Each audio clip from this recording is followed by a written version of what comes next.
Beatles is not a normal story. It's a supernatural story, and the pressure was supernatural. You see, a big change happened in 1966. You're only the second member of your former organization that I've ever met. I know John. You didn't meet the other 8. Were there that many? Yeah, no, hundreds. I only, I know you John. Ever hear of the 18th Beatle? Wow. It's really him. It's wow, not an this is exciting. Toward the end of the 60s, is that when the rumors about you being dead surfaced? Do you remember that? There were rumors that the Beatles were not always the same person. That was the other part of it, that there was a guy who looked like you taking your place. No, well, this is him. In fact, there was once a rumor that there wasn't even the real 4 of you who came over here on one trip, that they just sent 4 We just sent guys. 4 dummies out there.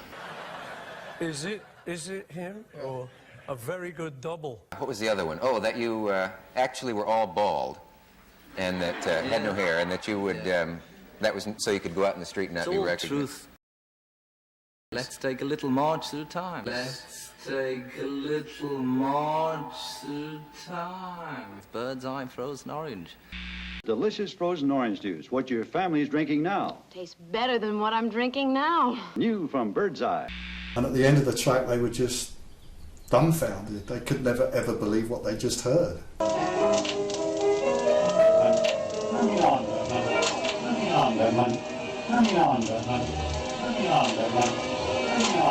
After we finished the Revolver album, and they went on tour and couldn't recreate any of the songs on tour from the Revolver album.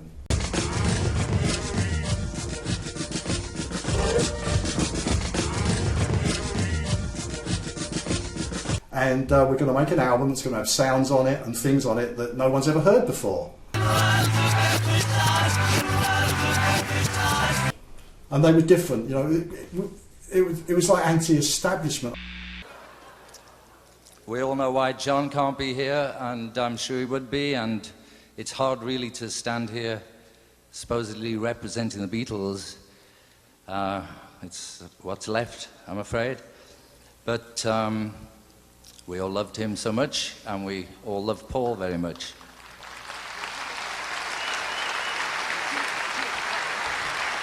Well, that's not me.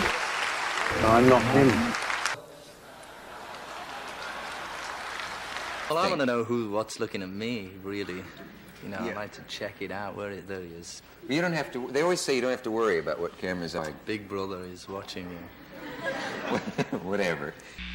Big Brother is watching you. You weren't supposed to see that.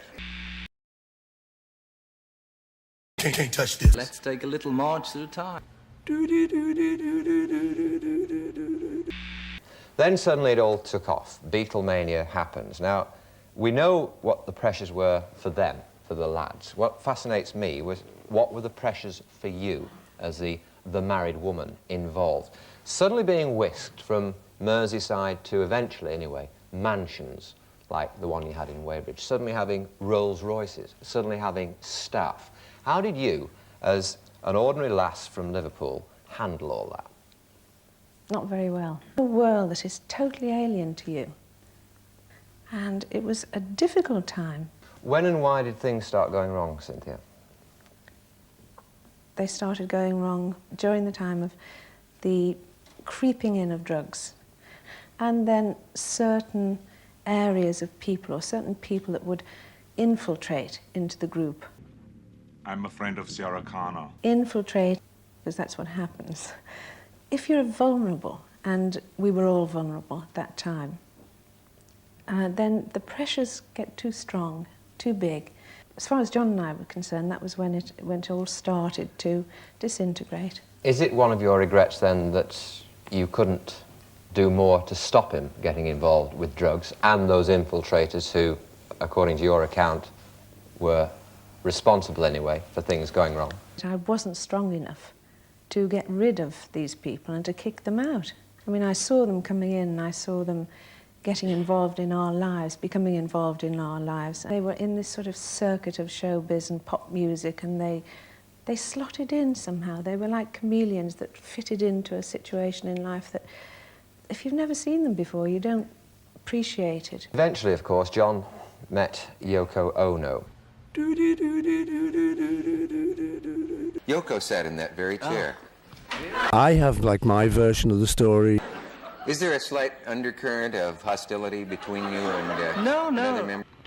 I'm not. My version is that we were in London and Yoko came round to my house knocking on the door. Someone said there's this Japanese lady outside there. And I said, okay, let her in, because I was very that those days. I let Mr. Kite in. Really? I had Jesus one night. I said, well, come on in, have a cup of tea, we'll have a talk. Right. She came in and she said,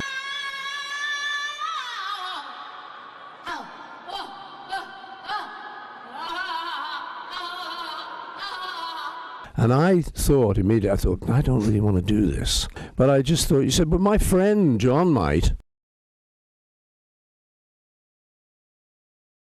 She was having a show at this gallery, and I knew the fellow that ran it, so it wasn't...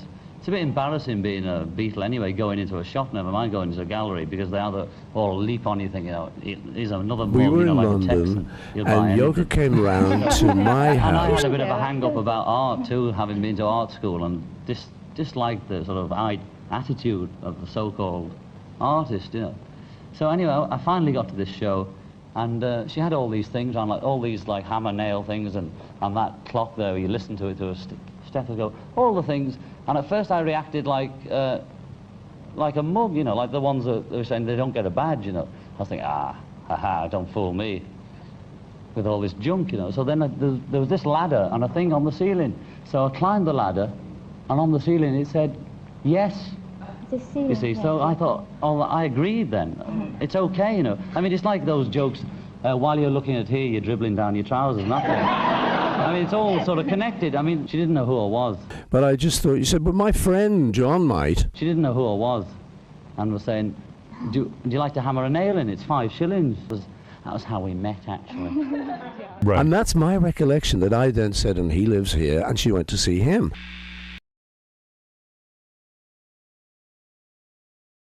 Let's take a little march through time. You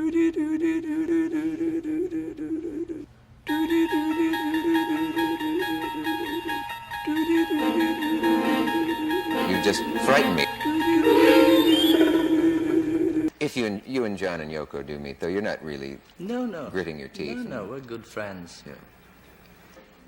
Well, all of that about her being the problem, is that slightly silly that one woman could be so much of a problem? No, the group had problems long before Yoko came along. Many problems, folks. You see, a big change happened in 1966. I don't really remember anything about the Beatle days. It seems like a sort of, you know, previous incarnation when I think about it. Oh, like another life. Yeah. We needed a good guitar player. Both John and I play a bit of guitar, but we couldn't really solo. And I said, I know this guy. He's a bit young, but he's good. So he brought his guitar, and we were on the top deck of a double-decker bus around where John lived, a place called Wilton.